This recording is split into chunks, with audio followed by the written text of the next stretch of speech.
Okay,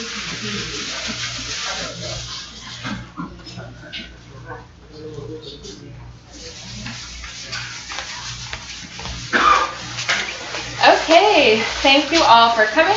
I'm Summer. I'm the curator here at the museum. Before we get started, everybody please take a second to turn off or silence your cell phones so we don't have any distractions. As for announcements, on Sunday, February 13th, we are having a Victorian tea in celebration of Valentine's Day. Contact Thea if you would like to purchase tickets. Her card is at that back table by the door. We have both our Cottages and Courtyards tour and our annual golf tournament coming up in April, so be on the lookout for upcoming information about these events. As for upcoming programs, for our February 3rd on the 18th, we'll have Jada Wright Green speak about her book, Florida's African American Homes, which features the homes of individuals like A.L. Lewis of American Beach and Mary McLeod Bethune. Also, if you have an evaluation sheet at your table, please take a second after the program to fill it out and then return it to the basket, also at that back table. So that's it for announcements, but today we have John Pulsinelli. Captain John Pulsinelli is a career intelligence officer with 46 years experience, having served with the Office of Naval Intelligence, Defense Intelligence Agency, and the Central Intelligence Agency. Captain Pulsinelli served in Vietnam as a Naval Intelligence Liaison Officer and Naval Advisor in the Mekong Delta. He spent his last 13 years as an intelligence educator with the CIA. He authored his first book, The Politics of Deception, Target America, published by Christian Faith Publishing in September 2020. John and his wife Sherry have been parishioners at St. Michael's for 15 years, where he serves in church ministries as an altar server, lector, and extraordinary minister of the Eucharist for the homebound. He accepted the task of researching and writing the history of St. Michael's Parish in honor of the parish's 150th anniversary celebration. So everyone please welcome John.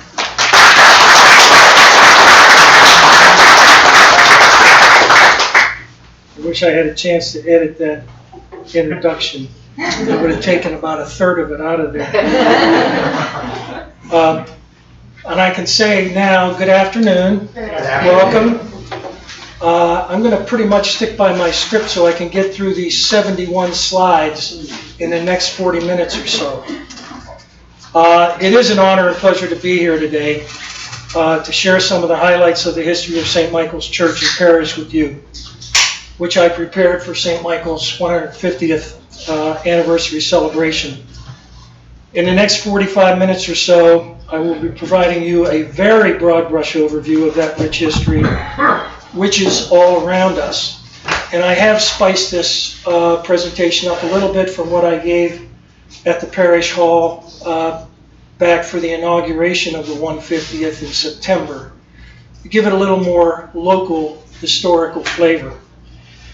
Before I begin, I want to thank Phyllis and her entire staff here at the Amelia Island Museum of History for their support, but especially archivist Rhonda Outler, who spent many hours of her own time supporting me in putting this project together.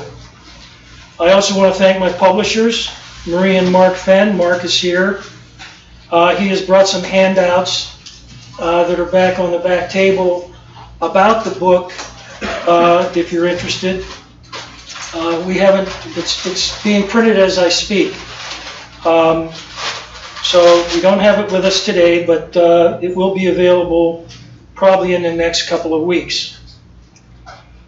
I also want to thank my wife Sherry for her unconditional support and encouragement. All proceeds from the sale of the book itself will go to St. Michael's Academy, formerly St. Joseph's Academy and Convent, and the Children's Cancer Foundation to eliminate NF in the name of young Nicholas Lindebach, grandson of St. Michael's parishioners Terry and Charlie Turner. NF, as many of you know, is a condition that causes tumors to grow throughout the body. Nick just underwent 14 hours of surgery and 2 bouts of emergency surgery at Boston Medical Center to remove a tumor, but has lost his hearing. The prayers of St. Michael's parishioners and even the New England Patriots went out to him and others fighting NF, as you can see on the stadium marquee, which for some in the back, you may not be able to read it. Welcome, Nicholas. The New England Patriots stand with you. Stay strong. So let's take a walk together through the history of St. Michael's Parish. I've added a little more local history to make it more interesting and to keep you all awake. Please hold your questions until the end of the presentation and silence your cell phones as Summer has already requested. While 29 September 1872 marks the laying of the cornerstone and the official and formal building of the current church, the colorful history of St. Michael's Parish and Catholicism on Amelia Island is easily traced back to the establishment of the earliest Spanish missions in La Florida. Everyone should know that our Catholic faith, parish, and heritage can be traced back to the founding of St. Augustine and the first permanent Catholic parish and settlement in the New World by General Pedro Menendez de Aviles and his expedition for King Philip II of Spain, 8 September 1565. General Menendez wasn't just one of Philip's most loyal and competent officers. He was also known to be one of the most ruthless. Philip wasn't amused by the presence of the French Huguenots in what he considered to be Spanish territory in the New World and sent Menendez to reclaim it. The Spanish attacked in September shortly after arriving, destroyed Fort Caroline, Rabaul was lost, and much of the French fleet was lost in a storm. Menendez pursued and massacred all but a few Catholic sailors. Thus the name Matanzas. Matanzas Bay, Matanzas Inlet, which means slaughters in Spanish. It proved to be the first conflict between major European powers in the New World and helped secure Spanish control of Florida for the next 235 years, with several interruptions by the British and some pirates along the way.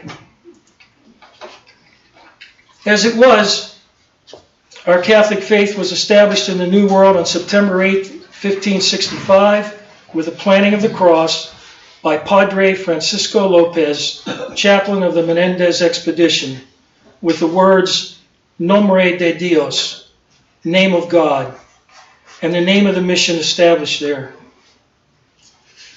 We don't know the exact dates that the mission of Santa Maria was established on the northern end of Amelia Island, but historians argue that General Pedro Menendez built a garrison on the island as early as 1566-1569 to protect the Catholic missionaries and their Indian converts. Others believe that it wasn't until 1597 to 1602 that the mission was established near what is now Plaza San Carlos in Old Town. Historical archaeologists at the Florida Museum of Natural History seem to favor the later dates, which follow the arrival of larger numbers of Franciscan missionaries in 1577. To put this all in some historical perspective, the founding of St. Augustine, establishment of Mission Nombre de Dios, and Mission Santa Maria, regardless of which dates we consider most accurate, all predate both the Plymouth Colony, 1620, and the Jamestown Settlement, 1607. Fast forward to 1859.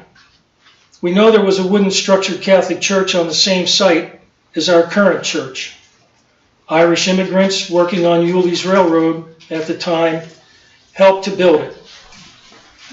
The Metropolitan Catholic Almanac of 1859 states, Fernandina is a rapidly growing town where there is a church in progress of erection, and it is attended once a month from Jacksonville and St. Augustine.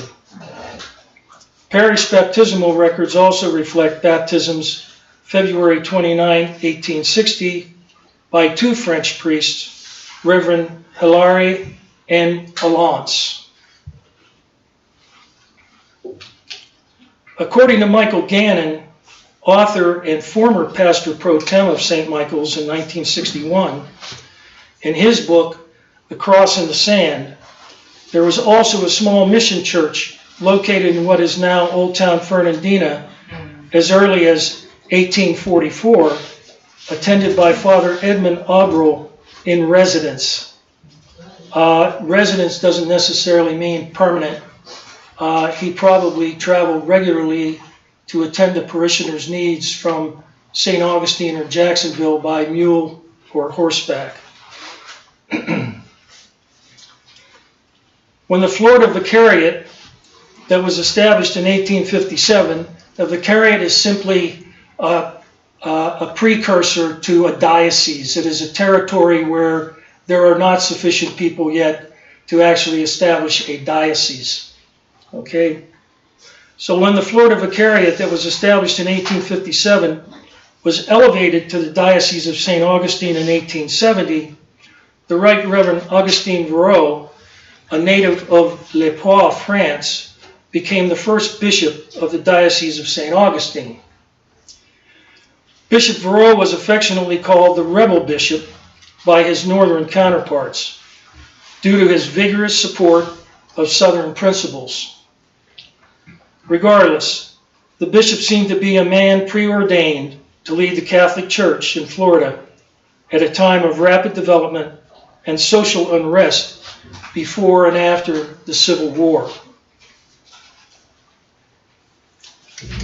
Father Henry Claverol, also from Le Poix, was one of those recruited by Bishop Verreau during his trip to France in 1859. Father Claverol was stationed in Fernandina, assisting as chaplain to a garrison of 2,000 Confederate recruits bivouacked around Fort Clinch during the Civil War. When the Union Army occupied Fernandina on 2 March 1862, Union troops desecrated the church, stealing priest vestments and sacred vessels.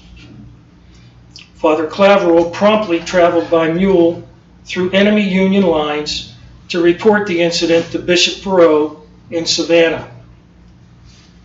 Despite the bishop's strong protest, which did get the attention of senior Union officers, it's not known if the culprits were found and punished or if the items were ever returned. Now, a little local history for you.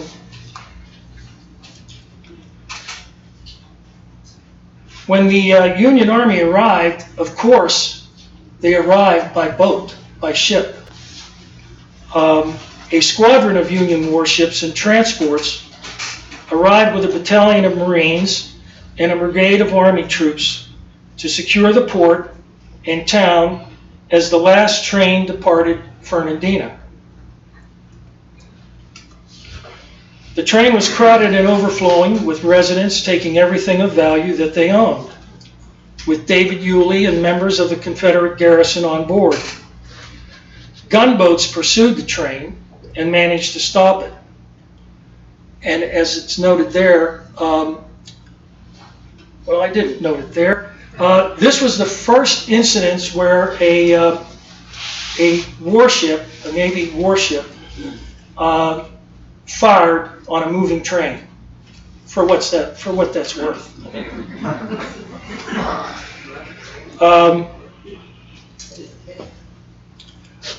As I said, gunboats pursued the train and managed to stop it. As the story goes, David Yulee hid and escaped capture in the marshland and fought for the Confederacy to the bitter end of the war. He was arrested in 1865, tried for treason, and imprisoned at Fort Pulaski, Georgia, for 10 months, before being released by General Ulysses S. Grant. Yes, among other things, he was tried for treason for helping President Jefferson Davis escape. And as it states there, he fought vigorously for Florida statehood in 1845. And Florida was the third state to secede from the Union as a result of Yulee's strong arguments. So,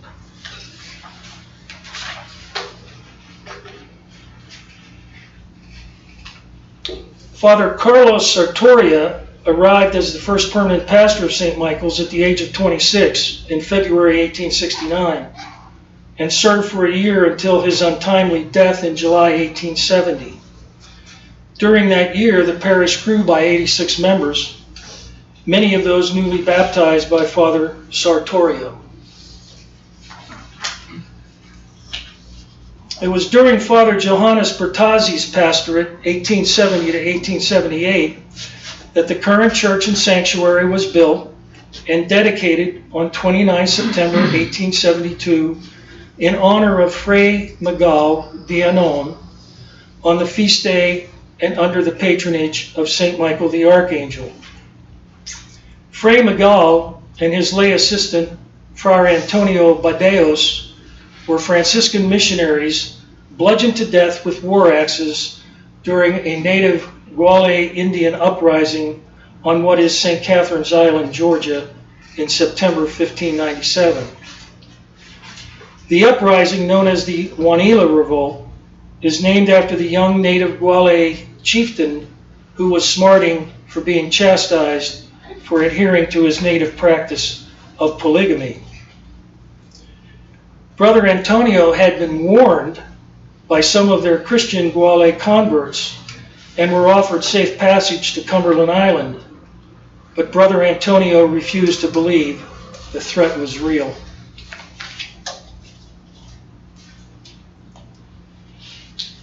Both pioneer priests, Father Sartorio and Father Bertazzi, are buried in front of St. Michael's Church in Bell Tower. By the way, I had somebody ask me if I was Italian. I make sure to tell all my Irish, Polish, and French parishioners that these two pioneer priests were both Italian.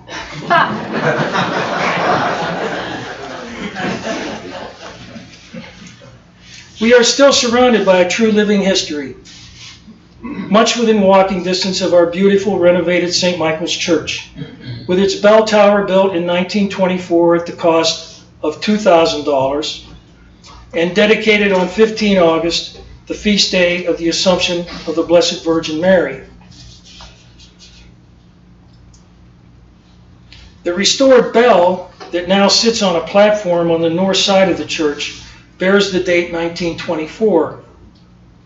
The inscription on it reads, "Under the auspices of the Ladies' Circle of the Church, this bell was principally the gift of H. Raymond. May its sound be heard far and near, for the glory of God and salvation of souls. July 2, 1924. It's called the Raymond Bell and had to be removed from the bell tower due to safety stability concerns during our recent renovation. It sits on a metal platform on the north side of the church, and it replaced an engine bell with the date 1750 AD inscribed on it, which once graced the beautiful steeple and belfry of the brick church." Sister Josephine there, holding Mr. Clarer's hand, rang the church bell for the Angelus prayer daily. That is 6 a.m., 12 p.m., and 6 p.m. every day until she was 83 years old, and townspeople set their clocks and watches by it. She served the community for 65 years and was the last sister of St. Joseph to be buried in Bosque Bellows Cemetery. The last vestiges of the Fernandez land grants are the Fernandez Reserve with a family cemetery and Villa Longa Park, now used for physical education and as a playground for our children attending St. Michael's Academy. It's also a gathering place for fall festivals and parish and community gatherings, as it was in the past. It is also home to our beautiful grotto in honor of the Blessed Virgin Mary, built by local contractor and parishioner Frank Mayer in 1950.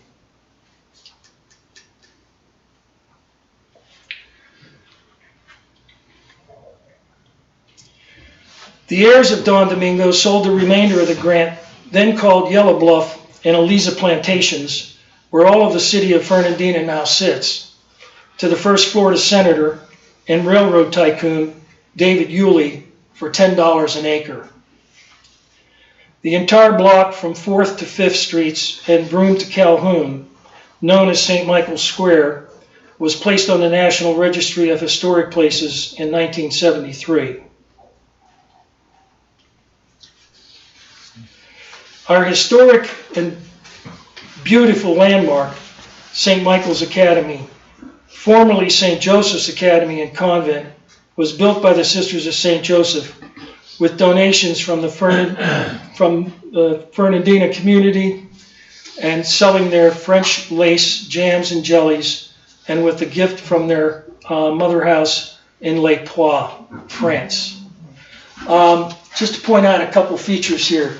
This is a beautiful photo, as you can see, probably taken from the belfry of the church at the time. This is the convent back here. They also used the 3rd floor of the academy to live in as well.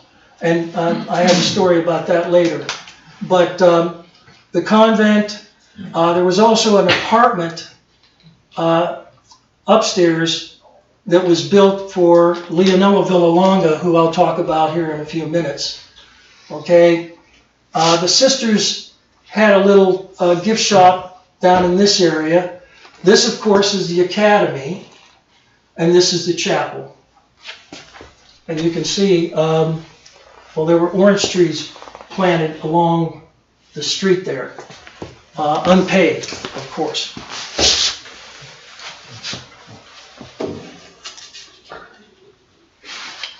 It all started in a one-room schoolhouse at the rear of the wooden church in 1871, where the first 2 sisters, Maria Cellini and novice Sister Helen, came to prepare children for their first Holy Communion at Father Bertazzi's request. They were so admired by parishioners and residents that they never left. They initially taught and slept here and lived on alms and meals provided by the parents of their students. The sisters were world-renowned for their lace making, and the wives of Presidents Grant and Grover Cleveland were said to visit to purchase the famous lace. You can see this young altar server with the surplice. We used to wear them. Frank, were you an altar boy? Okay. You know what I'm talking about. Precisely. Yeah. A beautiful French lace surplice.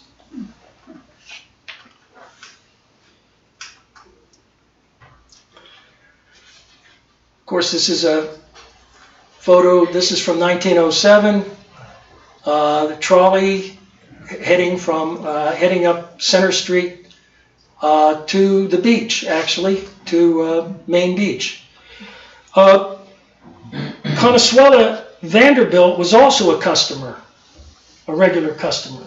And you might ask, why would Consuela Vanderbilt be in Fernandina? Well, I asked the same question, so I went and did a little more research.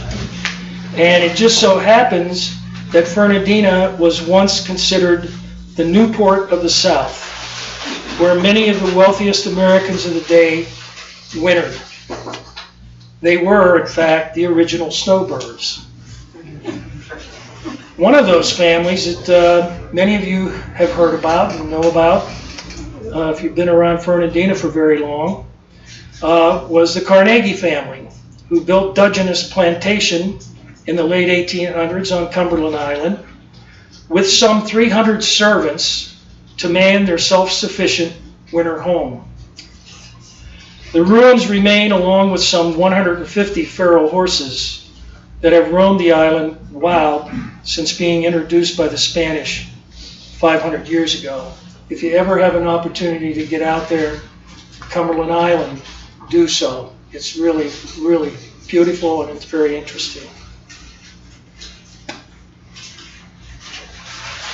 The cornerstone for the convent in St. Joseph's Academy was laid on 15 January 1874 by Sister Noelle, one of the original French nuns, who taught music with Sister Josephine to several generations of Fernandina children.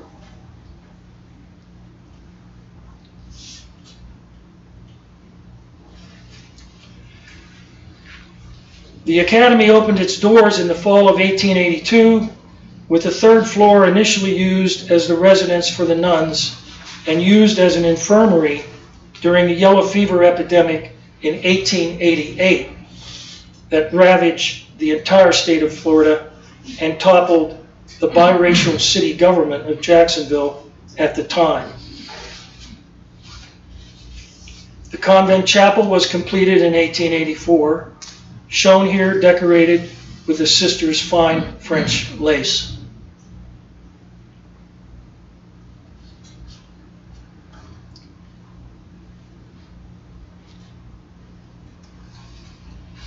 The Phelan Barreau House, located on 4th Street, about a half a block south of St. Michael's, was purchased for the sisters by Bishop Barreau in 1875, and it's where they lived during the yellow fever epidemic of 1877.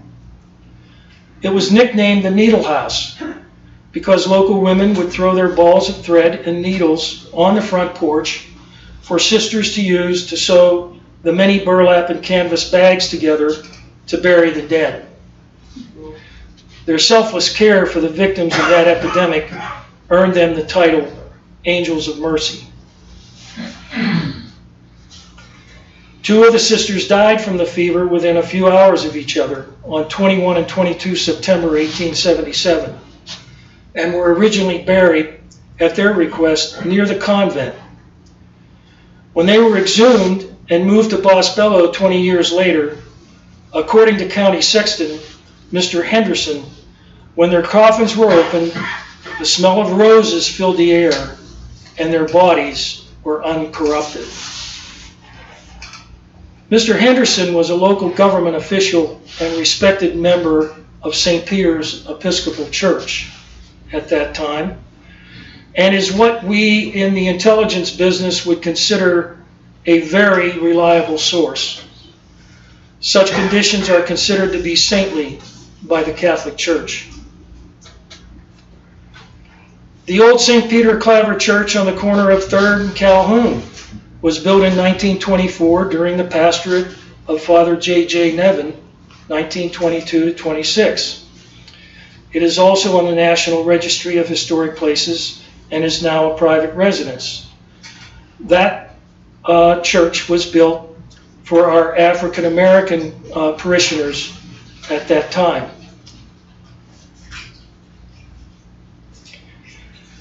And it replaced 2 previous churches built for black families in our parish. The first was built in Old Town in 1867 at the direction of Bishop Barreau for some 30 black families living there. It was replaced by a handsome new chapel in 1895 at the end of Father Anthony Kilcoyne's pastorate. For those who don't know, St. Peter Claver was beatified in 1851 and canonized in 1888, and he is the patron saint of slaves and a very appropriate patron for churches and schools built then for those emancipated during our Civil War. We celebrate his feast day on September 9th. Father Kilcoyne graduated from St. Vincent's Theological Seminary in Latrobe, Pennsylvania, where he entered the priesthood. He was the 4th pastor at St. Michael's, replacing Father John O'Boyle in 1884, and may be remembered for repairing and improving the church in 1888 to make it virtually a new church.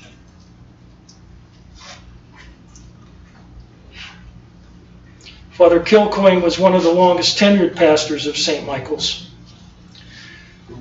And he really should be remembered most for giving his life, caring for the physical and spiritual needs of Catholics, non-Catholics, black and white residents alike, with the Sisters of St. Joseph during the Yellow Jack epidemic of 1888.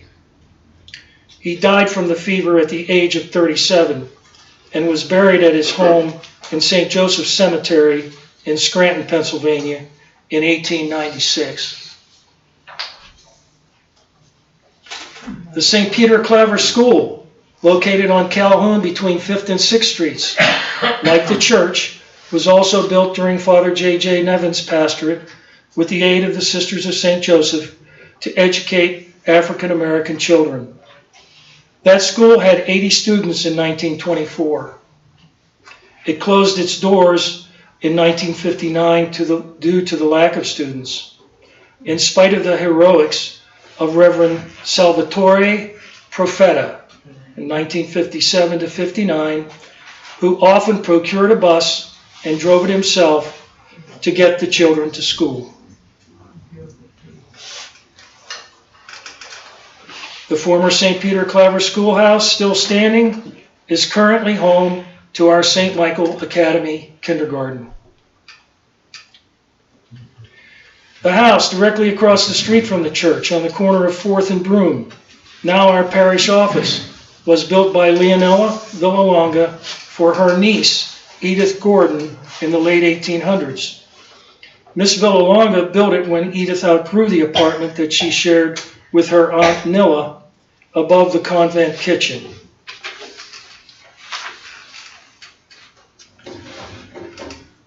Nilla was the youngest daughter of John and Jane Villalonga, who were the most prominent benefactors of the church and St. Joseph's Academy in their day.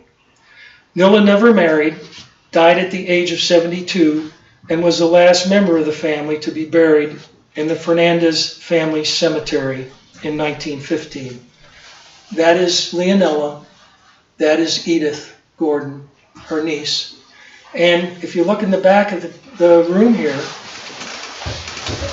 the lady that is Jane. That's a portrait of Jane Villalonga. That is a portrait on her right of her husband, John. And the one on the left, her only son, Julius. I just learned that today. I didn't know they were here. They're probably watching me right now and trying to make sure that I don't screw this up.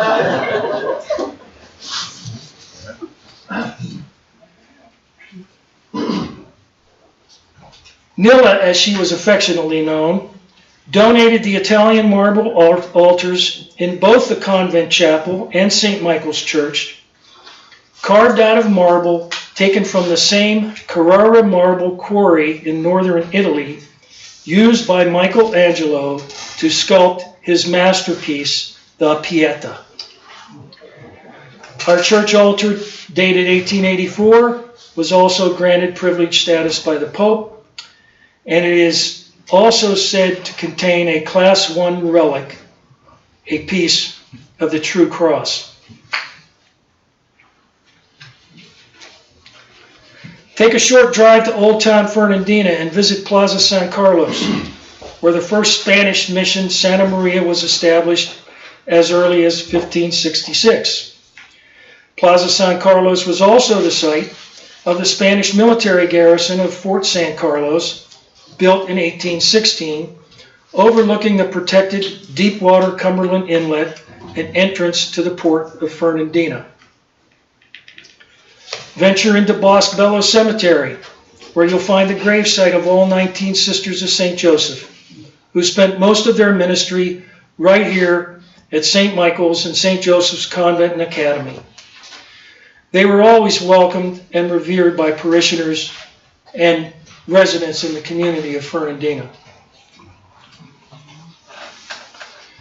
When Mother Antonio died in August 1930, all local businesses closed. They closed for her funeral, and her pallbearers were prominent members of the community, Catholic, non-Catholic, black, and white. Test your cemetery map plotting skills and try to find the gravesite of Father P.J. Halligan. I tried, I couldn't find him. He was the longest tenured pastor of St. Michael's with a pastorate of 17 years, 1935 to 1952. His pastorate spanned the Great Depression, World War II, our entrance into the Cold War, and the Korean conflict. His German shepherd, Satan, the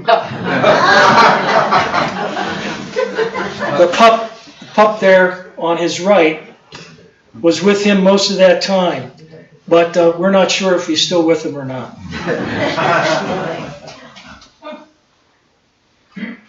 Our mission church in Callahan, Our Lady of Consolation, was built and dedicated in 1953 during Father Joseph Ketter's pastorate, which has become a vibrant parish with a beautiful new Catholic church of its own.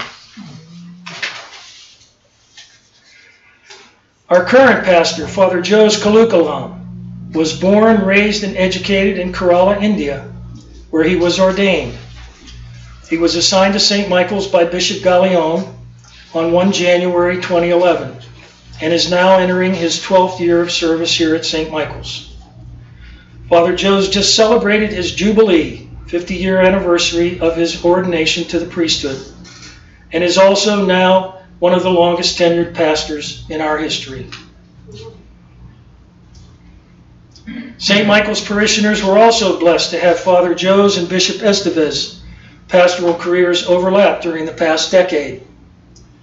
Together, they led us through an exciting and inspirational decade of growth and renewal, overcoming some major challenges along the way, not the least of which has been the COVID pandemic, still lingering on. Bishop Estevez was named the 10th Bishop of the Diocese of St. Augustine in June 2011 by Pope Benedict XVI. As our bishop, he has been responsible for bringing the Holy Spirit to hundreds of our youth and administering the sacrament of confirmation during the past decade. Bishop Estevez is the first bishop of the Diocese of St. Augustine of Spanish-Cuban ancestry since the parish of St. Augustine was established 450 years ago as part of the Diocese of Santiago de Cuba, led by Bishop Juan del Castillo, 1564 to 1578. I'm not even sure that Bishop Estevez realized that when I briefed him last September, but he does now. So.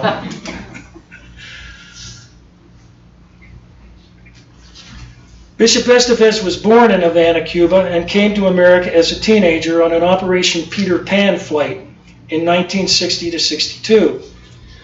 Parents, fearing for their children's futures in Castro's communist Cuba, participated in the Catholic Welfare Bureau clandestine mass exodus of some 14,000 children ages 6 to 18, brought to the U.S. As such, many say Bishop Estevez was sent to us on a wing and a prayer by his loving parents and the Holy Spirit.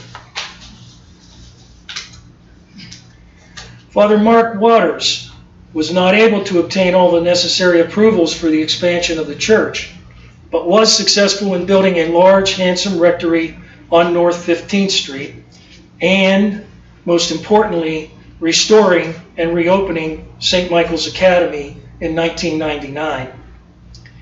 The Sisters of St. Joseph had sold the property to St. Michael's in 1961, and the school closed its doors following the 1971-72 school year and barely escaped destruction in 1975. That's a story in itself.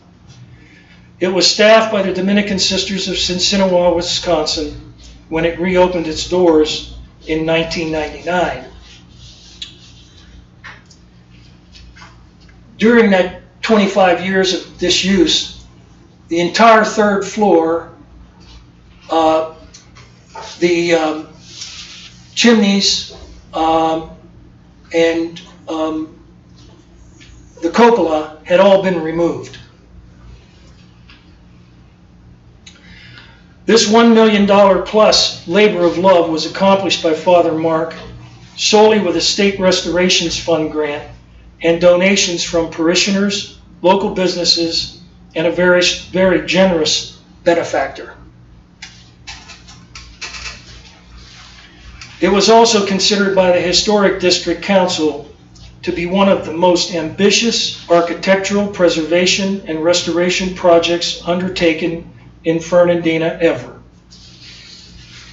With additional improvements during Father Brian E. Burns and Father Joe's pastorates, it has now finally been returned and restored to its once magnificent state after that 25 years of disuse.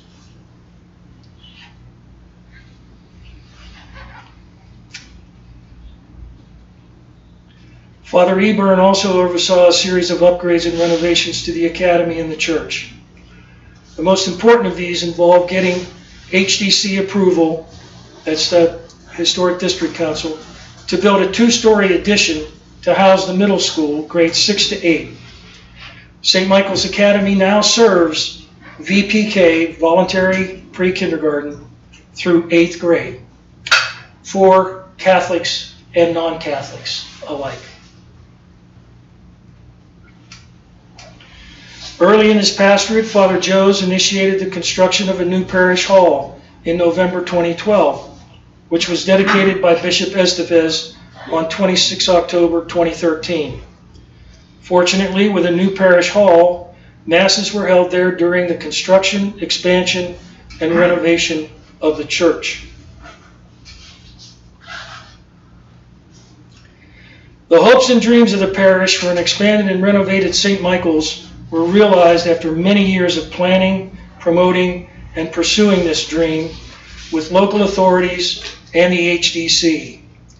A small army of parish crusaders led by business manager Tom Habel and generous donations from over 500 parish families made it a reality. We have Mr. Habel here, Tom, here with us today. He's sitting back there hiding behind his mask, but that's okay. That's okay. Okay? Our historic St. Michael's Catholic Church was finally expanded and renovated and has been described as a magnificent blended transformation of old and new to accommodate some 1,700 parish families. Grateful parishioners attended the official inauguration and dedication of our church by Bishop Estevez on 1 August 2015. Bishop Estevez also inaugurated a parish year of renewal. And business manager, Mr. Tom Habel, had the honor of presenting Bishop Estevez the key to the church during its dedication mass.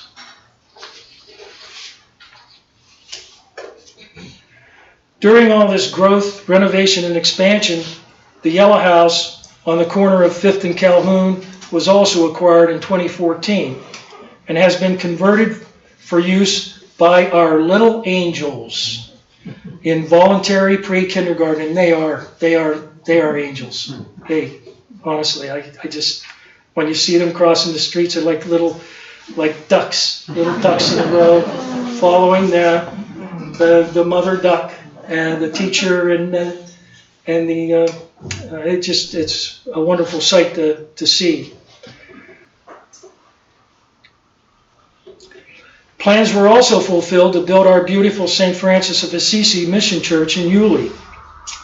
Former Associate Pastor Daniel Gwindon was assigned as administrator by Bishop Estevez to launch a $2 million building fund campaign that reaped immediate benefits with support from St. Michael's parishioners on and off the island. Groundbreaking occurred in May 2015, and Bishop Estevez dedicated St. Francis on St. Patrick's Day, 17 March 2016. The number of families attending St. Francis has grown now from 200 then to nearly 500 today, with some 1,000 active parishioners. We were blessed to have Father Briggs Hurley. Father Hurley, if you don't recognize the priest, that's Father Hurley. That's Father Hurley. That's Deacon Art Treadwell.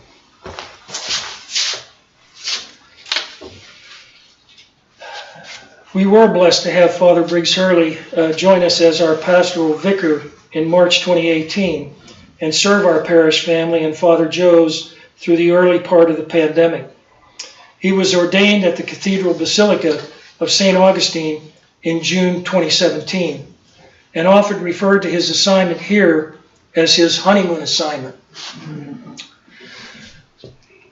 Members of our altar server ministry, which I am one, will always remember him for his instruction on the need for a healthy dose of incensing during all special masses.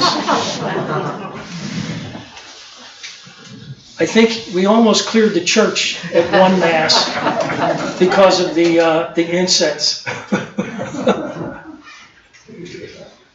We also welcome Sister Rose Paul, our current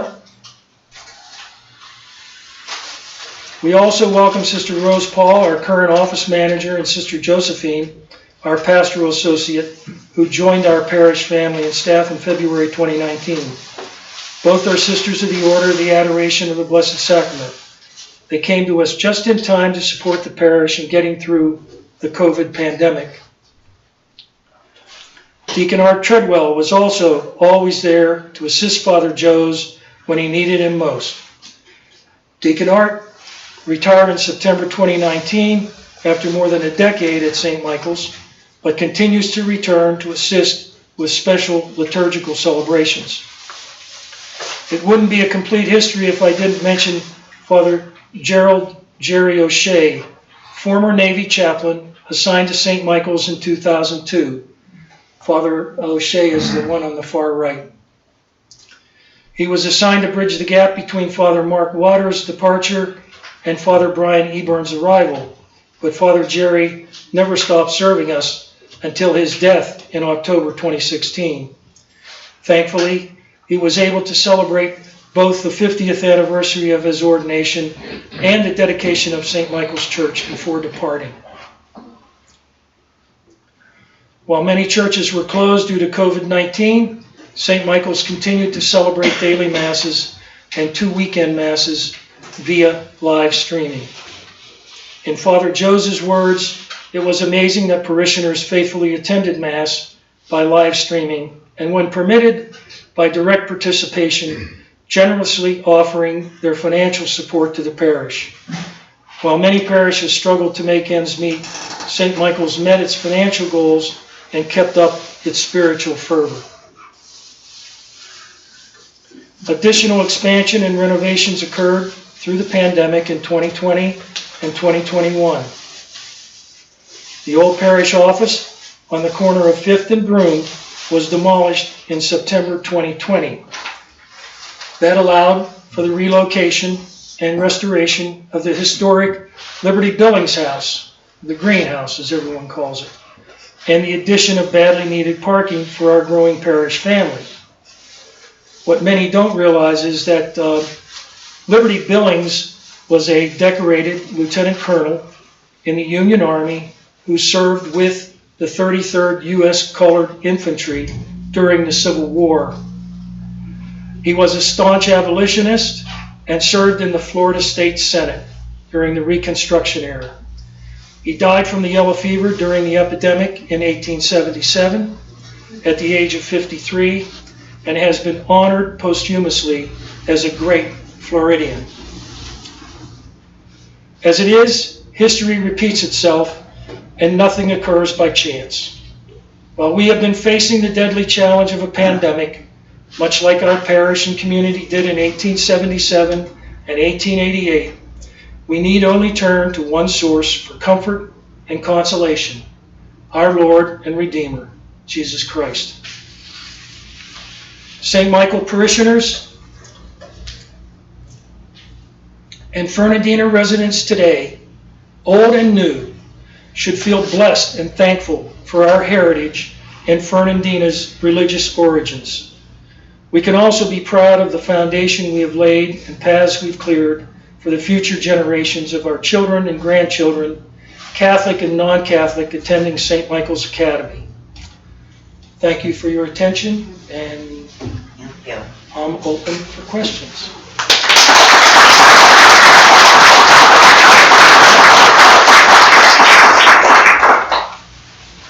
Okay.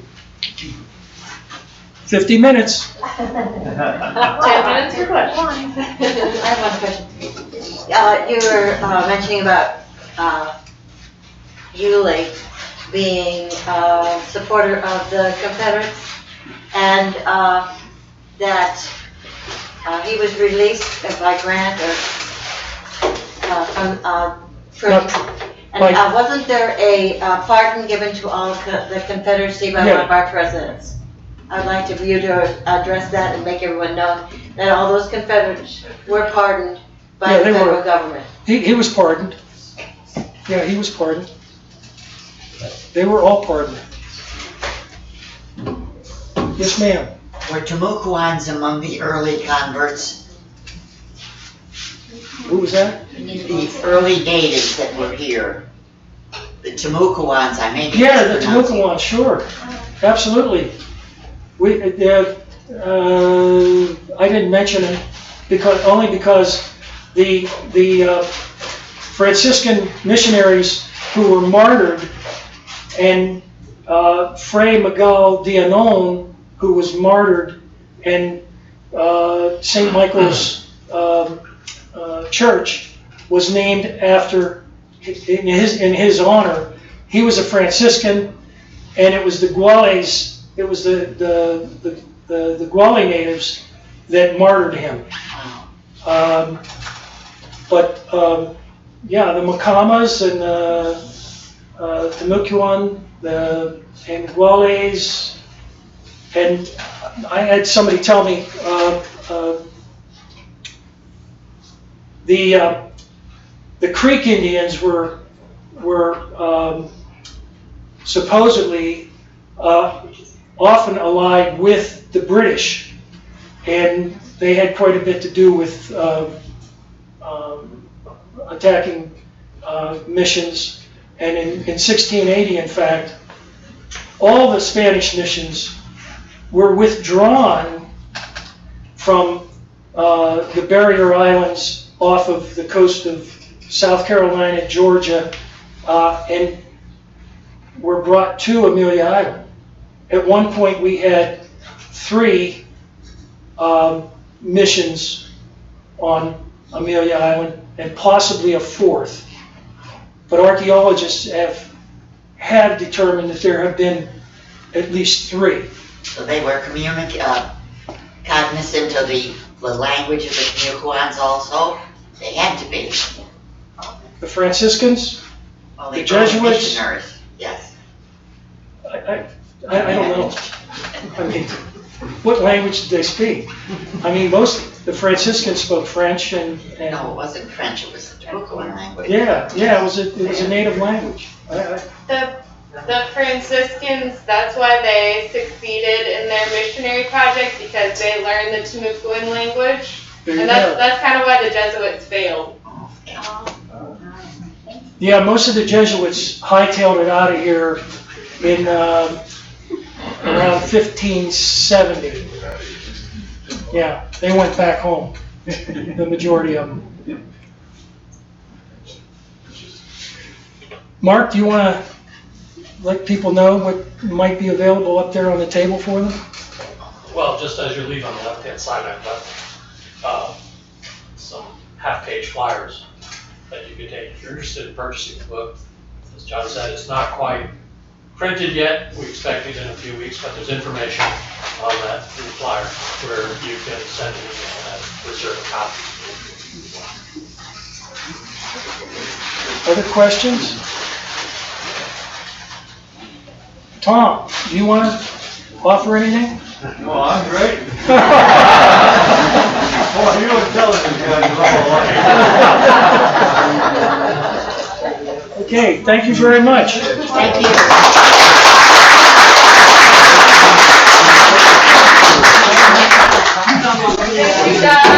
Thank you all for coming, and we hope to see you at the 3rd on 3rd on the 18th.